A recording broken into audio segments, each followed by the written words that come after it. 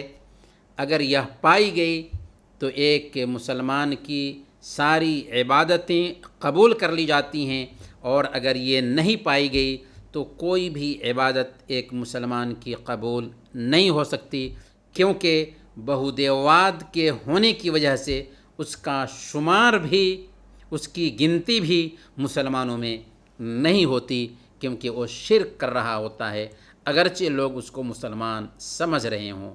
اور چھٹے نمبر پر توحید کا علم حاصل کرنا ہر مسلمان مرد اور عورت پر ضروری ہے، انیوار جو ہے، اور ہر انسان کے لیے دین میں سب سے پہلے توحید کو ہی سیکھنا ضروری ہے۔ سب سے پہلا واجب توحید ہی ہے، اللہ کی ذات کا گیان پراپت کرنا ہی ہے۔ انہی چند باتوں کے ساتھ آج کے اس درس کو ہم ختم کرتے ہیں۔ اگلے درس میں انشاءاللہ پھر ملیں گے، تب تک کے لیے اجازت دیجیے۔ وصلی اللہ علی نبینا محمد وعلی آلہ وصحبہ اجمعین۔